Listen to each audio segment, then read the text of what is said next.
This is episode 2 of the Hear Me Out podcast. I am one half of the pod. I'm Fabs, and I'm joined by... I'm Randy. Rainy days, whatever you want to call me. All right, so we got a few things to cover today, including a couple of topics of where we left off last week, which that's how we ended episode 1.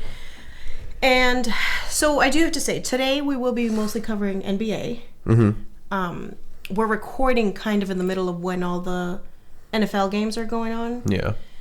And my real life job as a nurse won't let me be great. It won't, unfortunately I don't have all this. I had to work this weekend, basically. So I couldn't really watch any games. I wasn't able to really keep up with it. And I mean, it's kind of, I wish I had all the time in the world to watch the games, but yeah, I mean, that's why I'm glad real life kind of got in the way. That's why I'm glad I work 7 to 3:30 weekdays and sometimes on Saturdays. I'm not about that life. I can't get up early. I don't know. I enjoy it. I mean, and then the traffic to get home, like you get up early, then it's an hour to get home. I'm not. Well, see, I work 5 minutes away from my house, from the house. So you can't relate. Yeah, I have it pretty easy. So I mean, I guess I wish for a living I could just kind of do this sort of thing, but yeah, true. Hey, maybe one day. Yes. So back on track. We will mostly cover the NBA. And then I guess next week you could probably do kind of highlights of what happened in week 10. Week 10 of the NFL. Yep, because we got that 49ers Seahawks game tomorrow night. I know that will be a really good game. I was kind of hoping that we could record at a later date. That, yeah. However, stuff happens. We'll talk about it. We'll talk about it either way. So, yeah. So I know to start off, you did want to touch base a little bit about the NCAA. Yeah. So and a couple of controversies. Exactly. So out of the two of us, I'm the one that kind of keeps up with like the NCAA whatnot. He just keeps me updated. Yeah, and I just keep her updated. I enjoy watching like the possible like future picks, and all that kind of stuff. So that just kind of like gives you an idea why I watch the NCAA. And so over the last week, there's been these two main like controversial issues. The first being with Ohio State's star defensive end Chase Young, who, just for like references to how good he is, he right now so far he's tied for the most sacks ever in one season for Ohio State, with 13.5. And there's still a few games left. But now he's going to be suspended for what Ohio State anticipates to be 4 games, because he accepted a loan from a family member. So he put out a statement on Twitter. He said, so I'm quoting him, he says, "Unfortunately, I won't be playing this week because of an NCAA eligibility issue. I made a mistake last year by accepting a loan from a family friend I've known since the summer before my freshman year at Ohio State. I repaid it in full last summer, and I'm working with the university and NCAA to get back on the field as soon as possible." And then he just goes on to like thank his teammates and everybody for the support. So I guess I think that I saw LeBron post something about it, because he's a big fan of Ohio State, so he like whatever, he knows like a lot of what's going on. And I heard that it was to get his girlfriend to be able to come to see him. Oh, to see him at the Rose Bowl, which is the longest running bowl in NCAA. It was the first bowl, I believe, to like be created, and it's it's played at the Rose Bowl in Pasadena, and it's like a huge thing. They have the parade before it. What do you think about that, being suspended for that? I mean, so he took it from a family member. I guess family friend. Okay, a family friend. I'm just trying to figure out if it had been, and I mean, who found this out? Who found out about this? I guess quote unquote so-called loan, because I'm just trying to think what if somebody had called it a, what if I say I'm gifting you money? And but that's even worse for the NCAA. How is that worse? You're not supposed to make any money for your talent when it comes to NCAA. But it's different because he's not making money. It's like, say, and I mean, I guess you're the one who played sports. So if you said, hey, can I borrow $200 to get mom out here to watch me? And I can just say, well, I'm just going to give you $200 to fly mom out here. Like, Is that the same thing? I'm just trying to figure out if it's a matter of like how things were worded, a loan versus. It's the NCAA. That's I mean, and I guess that's a topic on itself. But the NCAA, whether it's football, basketball. It's gonna go. Yeah, they don't care about these. Yeah, they don't care about these players. They don't care about these players at all. In my opinion, these players don't make any money, and at the same time, they still have all these loans. And obviously, they want their family members, their girlfriends, whatever, to watch them play. And sometimes money, you don't have it. Yeah, I think that's stupid. So that was the first one, right? So whatever, and I guess that's like one side of it, and then so you get the other. I think that this one's been a little bit bigger. The NCAA has billions of dollars. Sorry, side note. Why didn't they pay for the poor kids? For his family to come. But yeah, so the second case that I wanted to tell you about. So I guess that this one's a little more like serious. So James Wiseman, who was the top prospect coming out of high school, is at Memphis playing for Penny Hardaway, or was playing for Penny Hardaway. Right. I did see a little bit about that. Yeah. So he is a possible number 1 pick in the 2020 NBA draft. And so I guess that Penny Hardaway was considered a booster for him because he helped him out with, getting his family to move from Nashville to Memphis, right? And actually have it pulled up right here. So it says, according to the NCAA, boosters are anyone who, quote, plays a role in providing student athletes with a positive experience through their enthusiastic efforts. So it goes on to say that basically anyone who helps support teams and their athletic departments through donation of either time or financial resources to help the student athlete on and off the playing field or court. So I guess that by helping James Wiseman move to Memphis? Yeah, to Memphis, he's considered a booster. And I guess it also doesn't help the fact that Hardaway was his coach at high school at some point. Okay, so he was his coach in high school before the move, and he kind of helped them move. And this was obviously to attend school. Yeah, in Memphis. In Memphis. But he's not being suspended. He's just deemed ineligible. Right, and I did see that he would be eligible to play in whatever other game they had.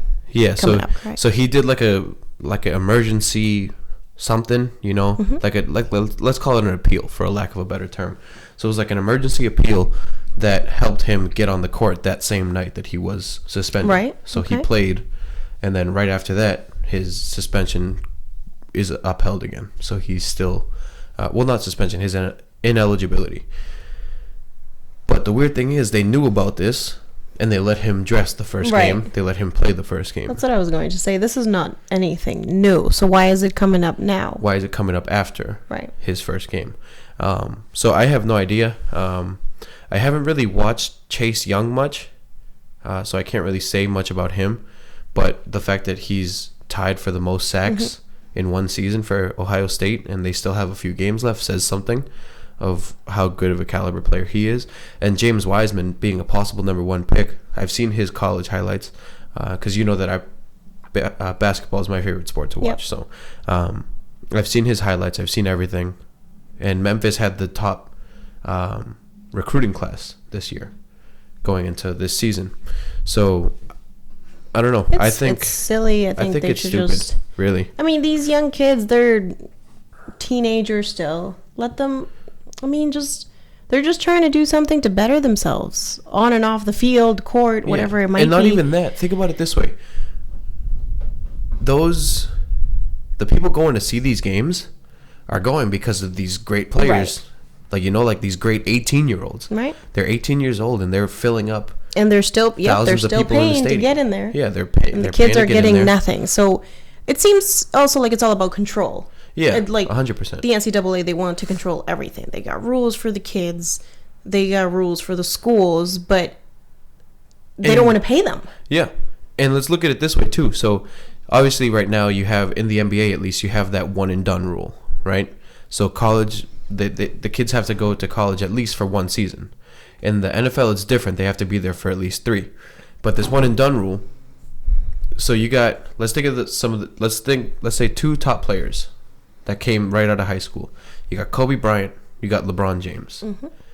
that's a lot of money that the NCAA loses by Right. not having those guys run through their system. So by implementing that one and done rule, like you said, they get that control, and they have to have that 1 year at least of money flow. Right. Like, look at what just happened with Zion. You got people paying $2,500 to get into a Duke UNC game. You got President Obama in there watching them, and then the kid goes down in the first 30 seconds of the game. Yeah. He makes no money. And His they're career's in still, I mean, jeopardy it's there. the same, like the wear and tear too. It's the same thing. You're Yeah. still playing. Obviously, you know, the NBA is like you're playing with the pros, but like in the NCAA, you're one level away From the pros. from the Yeah. pros. And so it's still, I mean, even the NCAA I know that actually last year was kind of the first year that I really watched a little bit of like March Madness, or this past March, I should say. Yeah. So, I mean, it's competitive. Oh, And it's kind of 100%. the same, it seems to be more physical, like harder fouls. So I guess the point I'm just trying to make is that these kids are still getting injured. They're still putting Yeah. this, you know, they're doing a lot of damage to their bodies. Yeah, And for no 100%. compensation whatsoever. Yep. And the top argument that I hate so much is that they're getting a free education, right? Listen. These basketball kids, they're not finishing school, Right? right? So they're just getting one free year, and then they're leaving. But Yeah. okay, fine. Let's say whatever the tuition is. Let's go expensive. Let's say $50,000 a year, right? I don't know if that's expensive or not. Let's say it is. Pretty realistic. I mean, Yeah. it's average, I guess. So let's say $50,000 a year for school, right? So they save that. Think about, like I said again with the Duke UNC game, $2,500 to get into a game, a college game. So you don't even see $2,500 in some NBA games. Right? You know, That's crazy. And also, who's paying to get into these games? Exactly. Who's going to watch these Exactly. games? And just that whole thing, it's like, okay, fine, they're getting a free education, right? So let's say that they have to make, just for shits and giggles, let's say that they have to make at least 50,000. They have to bring the school at least 50,000 in revenue to justify them even thinking about getting paid, right? Just because. But is it really a free education if they're just planning on attending one year Exactly. because they have to? Exactly. They No. just no. Then they're just going to go off and make millions of dollars. I mean, hopefully they stay healthy. Yeah. That's given all that. But it's not an education if I'm not really... If I'm not invested staying. in it, Exactly. I'm not staying here. I'm just here Exactly. because I have to be here for a year. Exactly. But then I'm going to go and get paid, you know, my rookie year, I'll make $3 million. And I think that you're going to see a bigger trend now, especially, I mean, granted, the NCAA is voting to allow players to start getting paid. Yeah. But I'm I so think- happy for yeah. that, by the way. That's great. They deserve it. It was about freaking time, but Yep. the NCAA has to go. I'm going to sound like Stephen A. Smith. Yeah. He puts his finger up and he says, they got to go. This is ridiculous. They're just exploiting these kids. Oh, yeah, completely 100%. exploiting these kids. And I think you still see that, like, you see people finding a way around that in, like, most recently, you got LaMelo Ball, who went to Australia Right. because he was deemed ineligible because he has his own signature shoe with Big Baller Brand. And you also got RJ Hampton, another top prospect for the next year's draft, who also went to Australia because he didn't want to go through the NCAA. Mm-hmm. So and I think that helps because he's not playing with college kids; he's playing against pros down Right. there. Right. And obviously, Probably you see why the same he's thing one with of the- Luka Doncic. Well, he's one of the top recruits Mm-hmm. this year coming up. Yep. But yeah, no, I mean, I guess that's a topic that you could go on about for. No, you forever. could. I mean, It's it a is never-ending annoying, and that's discussion. what I was thinking as we're kind of speaking or talking about this. Rather, is I guess you could do a whole episode on the NCAA. I'm pretty sure And I some think people that, feel some kind of yeah. way about it. So and I think that LeBron said it right in an interview when asked about like the whole like paying players and whatnot. He said, "What was so obviously LeBron came from like a struggling family, whatnot." Right. And he said, "What is 1 year in the NCAA going to do for me and my mom who had no money?" yeah, You know? and he's right. He's like, all I'm going to do is make these people money. Right. He's And like, and I'm going to risk my professional career, risk an injury. He was like, why would I go to college? He's like, I'm probably just going one to. of the few things I agree with that LeBron has said. But, I thought But yeah, that he no, was that's a good spot on point. with that. That, it's true. And a lot of these kids come from that background, not having the most amount of money in their family. And, he was one this of the is their ones way to- to yeah. make money. Right. you know. He was one of the ones to still be able to come out of. Exactly. He was one of the last. So, he was one of the last groups, yeah. But yeah, I know that you wanted to talk about, speaking of people that you don't really like, I know that you wanted to talk about Kevin Durant a little bit. Well, yeah, so this is what we, the note we left on last week, and we said agree or disagree. You know, Dirk Nowitzki's one championship is, what does it say? Is worth more or valuable. Or like is better. Yeah. Than KD's two. To keep it simple, my answer is I agree 1,000%. I agree too. And I know that we'll be mentioning our cousin a lot in here because I know we mentioned last week how that was one of like the reasons we started this. So Randy, myself, and our cousin Kevin were texting each other this week. And it actually got pretty intense to the point that I was like, you guys are annoying me. Not just that, but so I asked him the same thing. And we basically said, and everybody has their own opinion, whatever. Some people still love KD. I am not a fan at all. I think he's a snake. That's my nickname for him. So I do not even count his championships. Again, it's personal, but I don't think they should count. I don't think that when you take the easy way out, you went from a team that had, like, if you look back on it, and it's just looking back on it blows my mind. That they didn't win. Yep. Russell Westbrook, James Harden, Kevin Durant, and Serge Ibaka. And it's like you guys should in today's NBA, it's like if they had stayed together, they should be dominating. Oh yeah, they would still be right dominating. Now. They would still be dominating. Too bad it didn't work. Yeah. But Kevin Durant seemed to have taken the approach of, when his last year in OKC, they got beat by the Warriors. And it was kind of like, hey, if you can't beat him, join him. Yep. And it just so happened to be the team that won 73-9. Yep. If a team, and granted, 73-9, it don't mean a thing without the ring.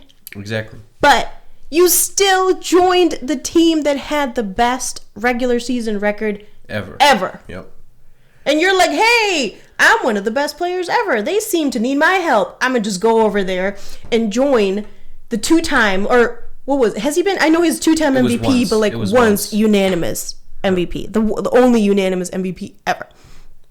You're just going to join them? Yeah. So now you've made them unbeatable. Yeah. So, of course, we knew this from the get-go. They're going to win the championship. Yeah, 100%. Who's going to beat them? Yeah. So he won one. He won two. And then I don't even know what interview this was from, but it just has stuck with me. And so the interview, again, I don't know anything about the interview. All I wanted to repeat is the quote that he said, and he was like, I'm Kevin Durant. Do you know who I am? And I was just are you fucking kidding me? I remember that interview. You went from not being able to win, and I don't want to say he wasn't able to play in a team because they just didn't match together. That team just couldn't. It was almost like too much talent. I guess it was true of them, but not of the Warriors, right? Because they had too much talent. But too much talent on that team just didn't work out. They were also young, though. They were really young, yes. Especially Serge Ibaka. Because Serge Ibaka came in towards give him all that. They still didn't know how to play together, you know? And sometimes people just don't work together. And I think that we saw that with the Celtics last year. So it was almost the same thing there. That's true. That's a good point. So, you know what, KD? I'm sick of it. And now you're like, I'm a two-time champ. I don't care. I'm not having it. That shit doesn't count. You joined an already all-time great team. You made them unbeatable. And now you're saying, well, yeah, I'm a two-time champ. I'm a two-time MVP. That shit means nothing. You could have done it on your own. You should have gone to a different team if you wanted to do it on your own. Don't make a super team. Yeah. And then say, well, yeah, now I'm a two-time champ. Well, no. So I'm going to take the other approach as to why I think that Dirk's ring counts more, or is more valuable. The team, better said, that... All right, well, let's go with Kevin Durant first. The teams that he played, right? He beat the Cavs. Yes. Twice. That Cavs team, okay. Tristan Thompson, not that bad, let's say. Kevin Love. Cheating, lying ass Tristan Thompson. Yeah. Kevin Love. Kevin Love's a baller. Kevin Love's good, yeah. And LeBron. LeBron James is LeBron James, you know? That's the only reason that the Cavs were in the finals. Yeah. LeBron James. LeBron James is the only one that showed up for the Cleveland Cavaliers in both of those finals. Yes. And when you look at who Dirk played, he played the Heat. Yes. The super team Heat. Right. He played Chris Bosh. Although I wouldn't necessarily call them a super team, but again. But they were a big three, let's say. They were. And so Dwayne Wade, LeBron, and Chris Bosh. And then obviously you look at their role players. They had Mario Chalmers. They had Mike Miller, who was a great shooter. Mm-hmm. They had Shane Battier, if I remember correctly. Oh, you remember that whole team? Yeah, I do remember a good amount of them. Birdman. Oh, yeah, that's right. But yeah, I'm taking Dirk's 1 ring over KD's 2. And I, like I said, I completely understand your point, and I agree with it. I don't think he should have gone to the Warriors. I think if he was going to go to Brooklyn or go to New York, he should have done it right when he was thinking of leaving OKC. Yeah. And also, what does it say about him as a team player? Because now he's saying, yes, that argument with Draymond had a role in me leaving. And it's like, well, before you didn't get along with Westbrook. With Russ, yeah. So what are you really looking for? But I get, and to give Nowitzki credit, also the NBA was a little bit, this was what, 2011? Yeah. 2011 when he won his one and only championship. But also the term I associate with Dirk is loyalty. Mm-hmm. He was in Dallas for 21 years. That's crazy. And it's almost like that's like as sweet as it can get for him to spend 100%. all his career in one city, and then it wasn't the end of his career, but to culminate, his legacy. He wins that one championship for that city. Mm-hmm. So it's great, and I think it's much more meaningful to do that. Yeah, 100%. Than to, hey, I'm just going to team up with this. Yeah, just shows up, wins a couple rings, and then leaves. Because it's time to win. Honestly, at some point, I almost think it's better if you just have a more meaningful career and not win any championships. Not everybody would agree, and some people say Allen Iverson. Yeah, Charles Barkley. Some people would agree. Charles Barkley. There you go. Some people would agree. Just my loyalty and the way I played my career, and not to say stats, everything like that, but it is more meaningful than just you didn't really put work into the team that was built. You just joined them. Yeah, you just kind of then you won 2 championships, and then you bounced. Yeah. And then now he's still saying, you saw that show that, what's his name? Serge Ibaka. Yeah, I've watched that. That he said, he was like, dude, if I hadn't gotten hurt, we would have won. Yeah. And Serge was like, nah, we were too hot. He's like, we were on a roll. See, I think that if KD had played the whole finals, if he was healthy for the finals, I think then his argument becomes a little more plausible, then I think it really could have been a possibility that the Warriors three-peat. But down 3-1, I don't think he's going to lead Golden State to 3 wins, Yeah. The way that they were playing, the way that Kawhi took over those playoffs. And I do agree with you if he had stayed healthy, but I guess my point is more how he just brags about himself. It's too much. You couldn't get it done with the team that you had before, so you just kind of joined a team that already had it made for themselves, had already won a championship without you. Yeah. And you kind of came in and he's taking the credit. Yeah, he's for almost everything. taking the credit for it, which I don't agree with it, but so I mean, I think good luck with Kyrie this year. That's all I gotta say. I am interested to see. Although he's not playing. But next year, then. Next year, I'm interested to see how KD and Kyrie. I wonder how those two egos will. Yeah. It almost seems like. Yeah, I feel like it's gonna be hard, but I mean, if they can get it together, they might work out. You never know. I think that'll be a really good team, especially with the fact that they have a young core. They have the really potential. I like that Nets team. I like the Nets team last year. They have a pretty young.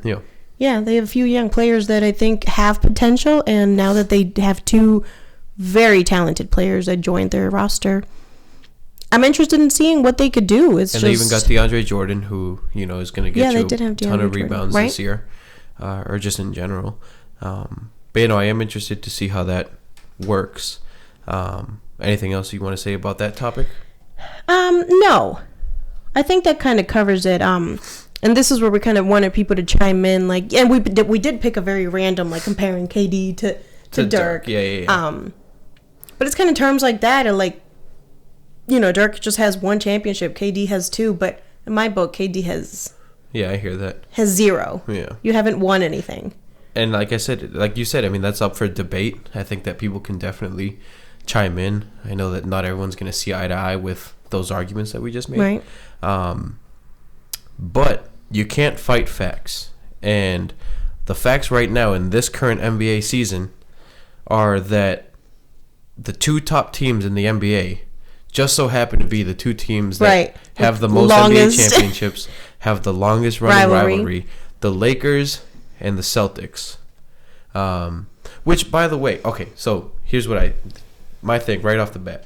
The Lakers, you expected to be here, right? Yes. You expected the Lakers with such a talented team to be there. The Celtics, however, nobody expected the Celtics to be tied for the best record in the NBA right now. Mm-hmm. At the time that we're recording this, they're both 7-1. Both on 7-game winning streaks. Both on 7-game win streaks. And, however, all right, so when the power rankings come out this week, right, if the Celtics aren't number 1, I'm going to throw a fit. And I say that only... No, I'll give you that. And I say that because of one fact only. The Celtics have 3 players scoring 20+. Yes. Granted, one of them just got hurt in Gordon Hayward, which is sad. But so sad. I know that he'll be back and he'll keep balling because, you know, it's not something that's going to keep him out, I think, for too long. Right. You know, I think that our team can hold down the fort, especially. So you got, like I said, you got the 3 players scoring 20, Kemba, Jason, and Hayward. And now you got JB with 18.8. So he's on his way up. In what, 4 games now? Yeah, 4 All right, games. he's making his way up there. So, and he had that 30-point game against San Antonio. So yeah, we blew them out last night. And I think that they'll still be fine without Gordon. Yeah, we'll miss his productivity, but I think that we have enough depth to kind of, like, you know, get them to step up. Yeah. And so I don't know what you think about. I guess we could start with the Lakers. What do you think about them? Not surprised. Yeah. I mean, like, it's almost like LeBron and AD have been playing together for God knows how long. Yep. I mean, I don't really know what else to say about that. They're playing great. They've had some good wins. They've had some close games. It's been competitive. 7-1, not surprised. I am kind of annoyed that I'm like, oh God, like, you know, I'm rooting against them and they keep winning. Yeah. But you do have. I did see. It's just funny. Alex Caruso. Yes. He's 7-0 right now. In the games he plays, they're 7-0. So he didn't play game 1. That was their downfall. Yep. That's why they lost that game. So if they keep playing him, they'll go 81-1. What are the stats with KCP? Listen, did you see that? He went up for that layup, and it was like the net is right here, and his layup went. Anyways, it was totally disastrous. Listen, but that was KCP just is making $8 million right now to airball layups. Maybe are they holding tryouts? Like, can I show up? You'd at least score 2 points. I'll give you that. You'd score a basket. Yeah, if I get fouled, I'll hit my free throws. Are you sure? Maybe. You shooting Shaq style? No, I'll shoot like that guy that shoots underhand. Oh yeah, that's great as well. But I mean, I'm not surprised. Obviously, they're full of talent. They seem to be playing good defense too. They seem to be playing well as a team. They're scoring a lot of points too. Yeah, they are. But I mean, more importantly, the Celtics, I am surprised. So it goes from somebody that you're like, yeah, I expected it, to the C's, I did not. And I have to say, I was one of the people at the beginning that I'm surprised by how well we're doing so far. And we'll check back in midway, however, end of the season. But I know that I was telling you at the beginning of the season, like, I don't expect us to be great. Yeah. We'll be decent, but I don't expect us to be great at all.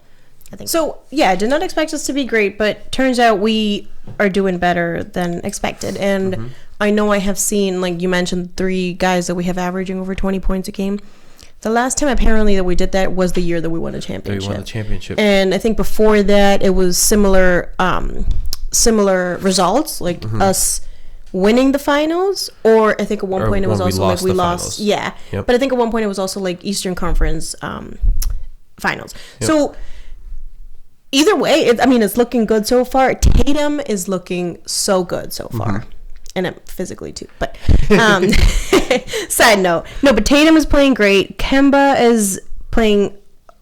Yeah, he's as expected. He's a great point guard. I think he is an all-star, and I think people forget about that. And he's also very underrated. I know I told you how last year Jermaine had him on his team, on his fantasy team. And he was like, I don't want this Kemba guy. And he just knew nothing about him. And a few games into the season, people are either sending him trades, asking him about it. And he was like, I love Kemba. Yeah. Like, what are you doing? That's my guy. Yeah. So people do sleep on Kemba. And I will, Gordon's injury, it broke my heart. I'm acting like he's watching right now, right? But it broke my heart. I know that I was texting some people during it after or whatever, and they're like, come on, Fab, he'll be back. Like, relax. Yeah. It's not nearly as bad as what happened. I understand that. But I was thinking in terms of, like, his psyche. Yeah. Like, that's got to take a toll on your mind. And hopefully he stays focused. Hopefully the team can keep going for him. But, to go from, like, a devastating ankle, leg injury and you being out the whole season. Yep. And then having a whole season to kind of, get back into it. Yeah, and then he, like... last year's was like iffy year for him. Yeah, it was an off year, and then he comes back. He's playing out of his mind. Yep, he's back. And then this he's happens. Looking like Gordon again. And also the way it happened. It was just during like a basketball play. Yeah, during a basketball play, rather. Yeah, it wasn't like malicious at all. It was just no malicious act on anybody's part. It was just unfortunate. It hurt, man. It hurts, and I hope he can stay strong. I mean, like you said, it could be. If as few as maybe like 4 weeks, maybe a couple months, who knows? This is just us from what we've read, what we've heard. Yeah. But I know he'll come back. He'll come back better than ever. Here's hoping. But yeah, it was sad. But let's go Celtics. I hope the team can kind of keep it up and use that as motivation to. Yeah, for sure. So I know you said you were surprised, right? Yes. And like you didn't expect it. Yes. That the Celtics were going to do this. I was always here. I always knew that my boys were going to pull through this year. I knew it. People were over here when the Team USA lost to France in the World Cup. Everyone was here saying, "Oh, the Celtics are going to have a terrible year." Just because there were 4 Celtics on Team USA were a lot of, doesn't mean that those were the Boston Celtics. You know, it was Team USA, and they just didn't win. That doesn't mean that the Celtics aren't going to do well. And Marcus Smart wasn't playing for a lot of it. Jason Tatum was out for the end of the USA run with an ankle. But no, that's just, that's besides the point. Yeah, I wasn't basing it off of that, I guess. No, but there were some people who, like, literally were saying this. And granted, I feel like everyone loves to hate on the Celtics, but at the same time, I know that, like, I know even Kev at some point was saying, like, we don't know what's going to happen this year with the Celtics. Like, we don't know what to expect, blah, blah, blah. Yeah. And I think that, I think that the biggest loss for us was Al Horford and Aaron Baines. Yeah. Right?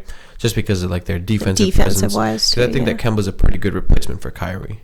Not just on the court, but in the locker room. So, but I also had faith in the development of Robert Williams, who has been He's putting in some good minutes. In limited minutes. He's right. getting like maybe 20 minutes. And I'm also surprised by Daniel Tice. I think Daniel Tice has given us some pretty good minutes at starting center.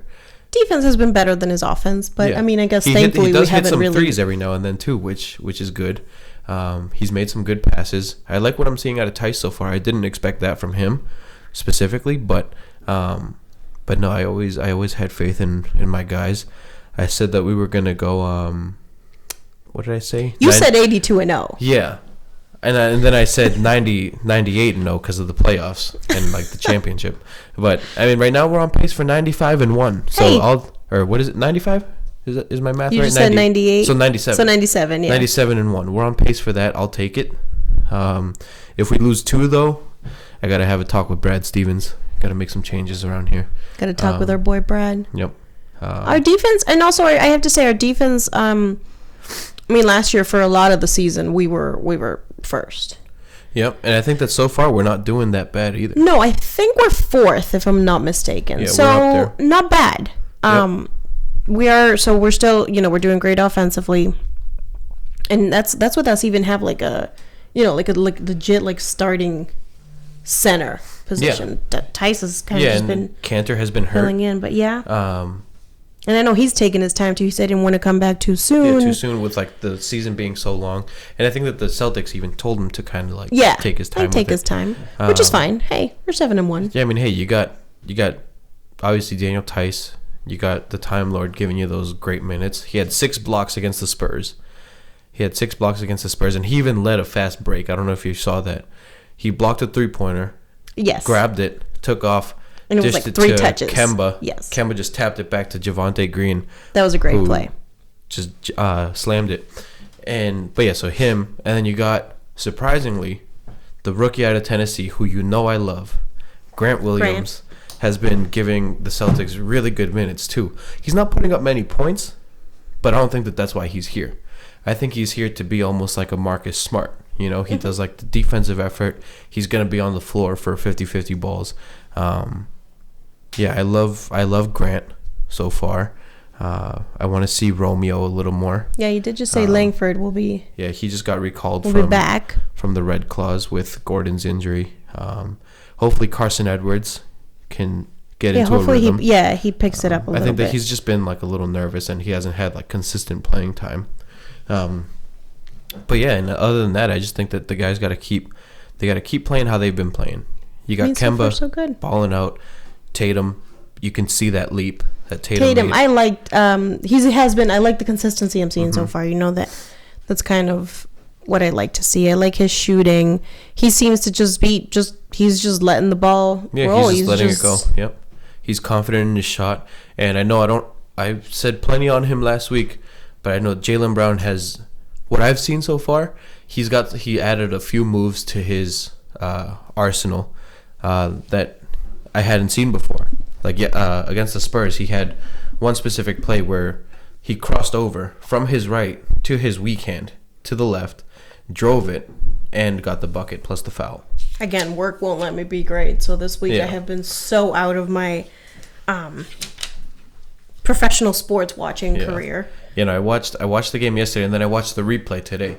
Okay. Oh God, of course you did. I only watched. I think I watched the second half yesterday, but it was kind of tuning in and out because it was kind of a blowout. So I didn't watch like the whole thing either, but that's pretty much all I had to say on that. I'm glad that the Celtics are where they are. Let's go Celtics! Keep it up. Yep. I'm happy with what I'm seeing. Yep. I think that we're on pace for a pretty good year. We're on pace for. I think that a lot of people. 81-1. Yep, that's right. Or 97-1, including playoffs. All right, I'll give them 96-2 if we lose one in the playoffs. But other than that, nothing. I like I said, I think ever since the summer when I saw these moves that we were making, I was like, you know what? I think that this team won't miss that much. I think that right now the biggest one that we're missing is Aaron Baines. Yeah, he's made side note, but he's like. Yeah, balling out in Phoenix. Yeah. Somehow he's going crazy in Phoenix. Bring Baines back. Yeah, eventually, hopefully. And Marcus Morris too. I wish that we had kept him. He's one of the ones that I do wish we had kind of. He was a great player, and he's scoring. Really renewed his contract. Yeah, he's scoring a good amount now too. But yeah, I mean that's pretty much all I had to say on that. So I know the last topic that we left on in the first episode as well was the other controversial and ever so talked about, especially now, topic of load management. Yeah. Which, if I'm sure people who do watch, as obviously they're watching because they know sports, but if anybody doesn't know what load management is, it is just a longer term for rest. Yeah, it's just resting a player. So, in other words, too, what I had looked a little bit deeper into, or just read about it, rather, so I would know how to better explain it. Like, you're basically limiting, and I mean, this is NBA. You're limiting a player's usage or a player's availability in order to maximize his availability later on. Yep. So, in the playoffs.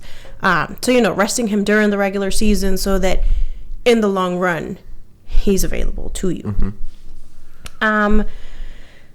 So I guess it also involves a couple more things like,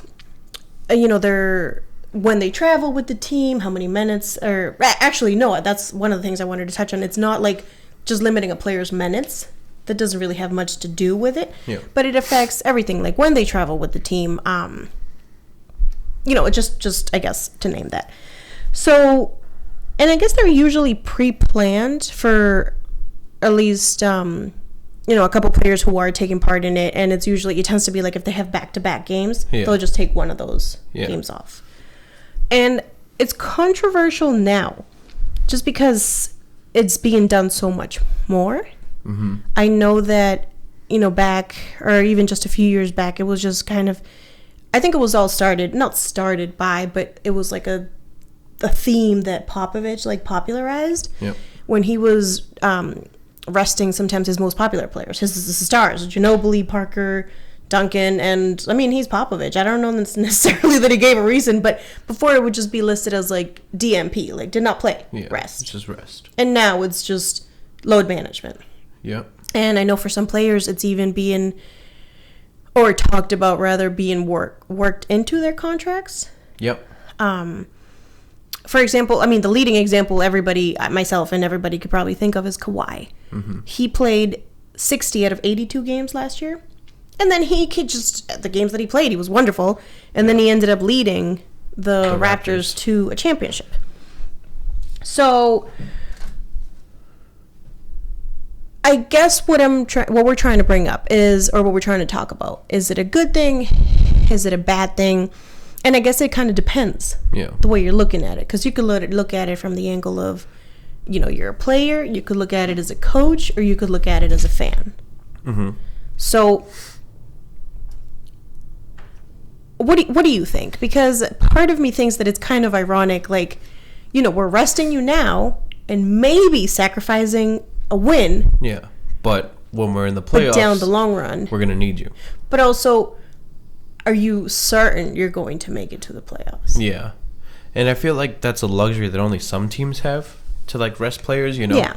Like I think that's the difference between the Clippers resting somebody and like let's say like the Phoenix Suns. Mm-hmm. Like they can't afford to rest Devin Booker, right? Because that one win could come back to haunt them later on. Exactly. So it is kind of like a luxury, and I do remember when I read about it that is kind of how it was described, like a strategic way of using your stars. And my take on it is, so I understand all the perspectives on it, right?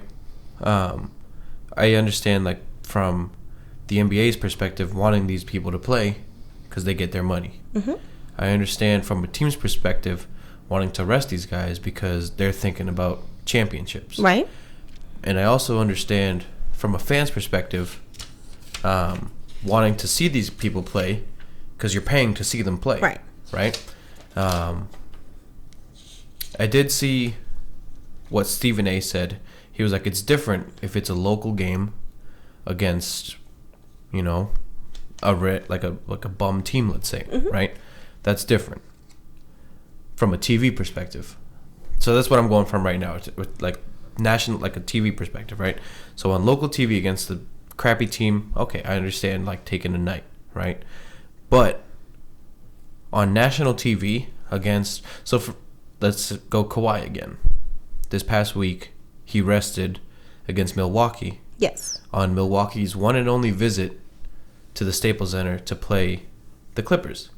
The reigning MVP, who Kawhi eliminated last year, after being down 2-0, and he decides, no, I want to play against the Blazers tomorrow instead. It makes no sense. It doesn't, and I understand, like, okay, cool, you need a night off, but do you not want to play against Giannis? Like, do you not want to show people that you're better than Giannis? And I understand Kawhi's like super low key, whatever. That's not what he's about. That's what I was gonna say. He probably is just not into that, but it's like bigger than that. Yeah, and like imagine, like I know that you like to make this point too, and we've talked about it just like to ourselves, like to each other. It's like imagine, like tickets go on sale, right? If you're like me, I bought my opening night ticket as soon as tickets went on sale, mm-hmm. right? So you buy your ticket to the Bucks against the Clippers. Like, oh shit, I get to see Giannis against Kawhi. Let's say that you pay for, let's say club seats, right? $200, $300, $400 depending on resale or if you get it at face value.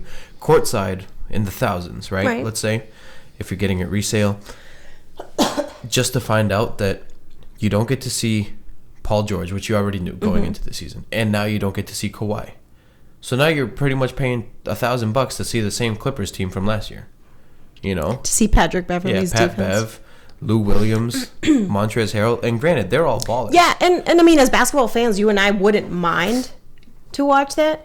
Yeah. But like, if I paid to see Kawhi versus Giannis, I mean, and think about if they both sat out. Yeah. Kawhi and Giannis aren't here. It's like, then what the hell? Like, am I'm I still here gonna for? watch this game, but it's not. Yeah. It just kind X of amount of its money. punch. Like, it's not Yeah, $1,000 worth of. It's not. And so to backtrack a little bit, that is kind of what. So I think the whole thing got blown up, or we talked about this past week, because when Kawhi missed that game, it was the second nationally televised game that he missed. Yep. They've only played 8 total. Yep. So he's missed 2 out of 8, both nationally televised. Yep. So there's more implications, which, whatever. But there's more implications as far as like the TV networks. Yep. You know, once you find out, oh, Kawhi's not playing, it's like, okay, it's like, yeah, I don't going even to want bed. to watch this And anymore. Again, not for us. We're speaking in general. Maybe somebody who's just who just wants to watch a good basketball game, but they know Kawhi. They know. Like maybe they're not avid watchers. Yeah. They're like, you know, they don't pay attention to it, but they're like, oh, Kawhi Leonard, that's the dude, that's the MVP from last year, from the finals. And I want to check out his game. I want to, and then you'll find out he's not playing. So it has implications for like the TV network, which whatever. We're just saying in terms of like NBA concerns and whatnot. So you lose some fans like that. I mean, but in the end, you know, say Kawhi makes it to the finals. Yeah. Now that network is going to be like booming because not just it's the playoffs, but also it's Kawhi in the playoffs. Yep, that's right. Leading another team round 2. Yep. So Kawhi, okay. So Kawhi, and also I feel like LeBron was the other one to kind of win that team, and also again backtracking even more to last season. Yep. And they called it load management. I mean, I guess I'm calling it BS. No, not even. So LeBron was injured. Yeah. He ended up missing a bunch of games. He missed like 18 total games. He missed a bunch of games, and then, you know, they didn't make it into the playoffs. But that's kind of like my theory that they were a bum-ass team. They were bums. And they were still kind of like in the running when LeBron came back from injury. Yeah. And then they started losing a little more. But still, I understand what you're saying as far as like maybe they would give him. So he was like load managed, and part of me just thinks it's no coincidence he was load managed. Obviously had the whole summer off, and now he comes back and is like, he's balling out again. I don't know, but like you mentioned that I know. So the one that I was actually like concerned. Well, I don't even want to say concerned about. But the one that interests me the most is RJ Barrett. So RJ Barrett, there was a game recently where he played 41 minutes, and it became like a huge thing, I guess, and people were telling David Fizdale, that he should load manage him because it was a blowout loss. Yeah. Right? Well, whatever the Knicks were in blowout loss, yes. And they were saying that they should load manage him, like not play him 41 minutes a game, maybe give him a night off, whatever, play him less minutes. And Fizdale said he's a 19-year-old kid. He doesn't need to be load managed. Like, this is the time of his life where he should be just going out there and running around doing everything. And I completely agree. Like, I don't really have much to say like on it. He's a rookie. He's in good shape. Right now, he's the face of that team. He should be out there, you know? Yeah, I agree. It's like, that's a boatload of crap. Like, he's 19. Yeah.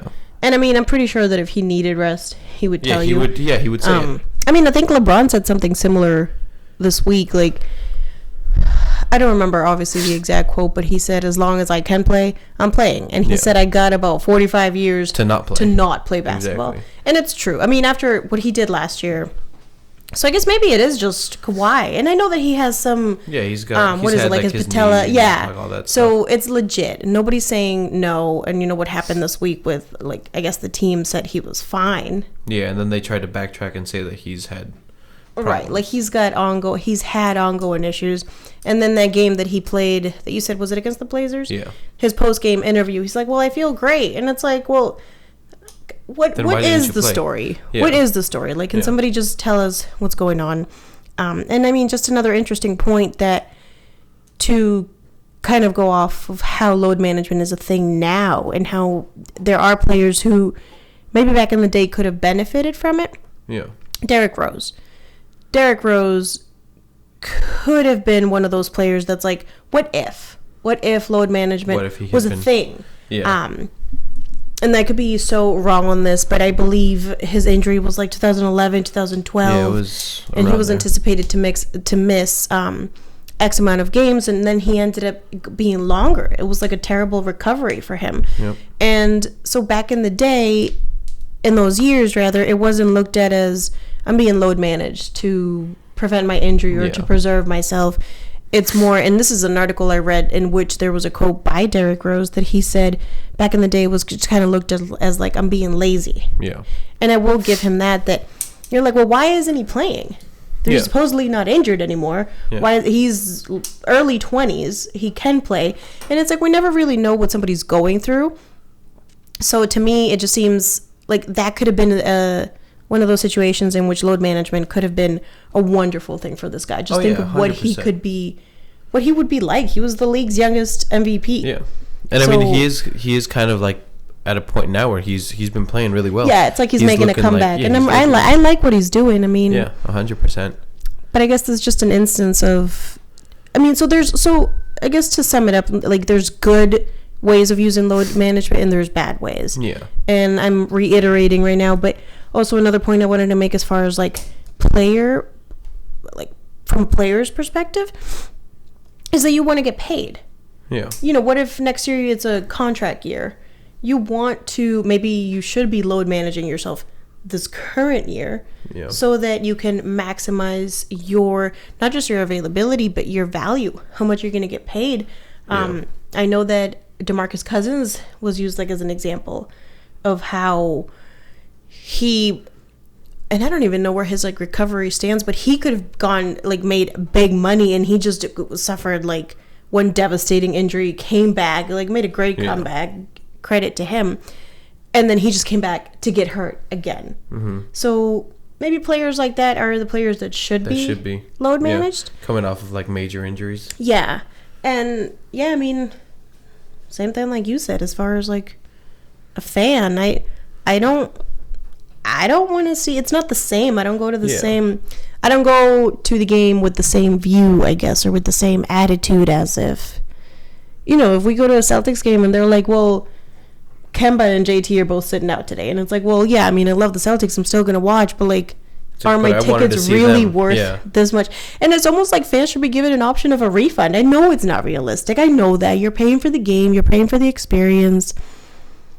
But it's just not the same. You're also paying for the players. You're paying for the players. That's where you're going. Yeah. Yeah, exactly.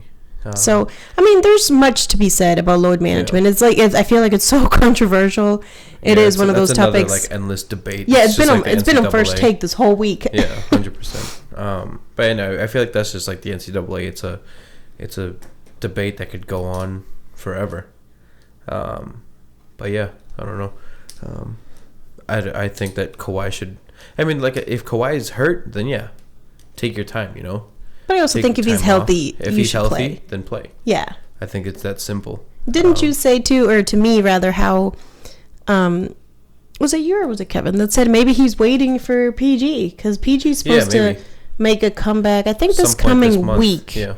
Well, from what I read now, it said he could be available as early as I think it said Wednesday. He went from just 3-on-3, now he's obviously in practice, he's progressed to 5-on-5, but yeah, he could be making a comeback early this week. Maybe Kawhi. I mean, I don't. see much to it. Yeah. I'm like, Kawhi is Kawhi, Yeah, whether I feel like PG is he's available just, or not. I think it's just Kawhi, But having, like his own thing. yeah, it was just interesting that somebody was like, maybe he's just like resting early so that he could play more when PG's back. And it could be. I honestly, like, I think we said this episode 1. I can't wait to see those two play together. I can't wait to see that team as a whole. Duo, but I also hope that PG does not come back if he is not fully healthy. Like, take your time. Your team's balling out, so take your time. But yeah, like we said, there's definitely a debate that like goes on forever, and I know that we want to hear other people's points of views, you know. So if you're watching this, obviously you can definitely like send us your opinion. You can comment wherever you're listening or watching if you're on YouTube. We'd love to hear, like we said, we'd love to hear your opinion. We'd love to hear your rebuttals to us. And yeah, you got anything else?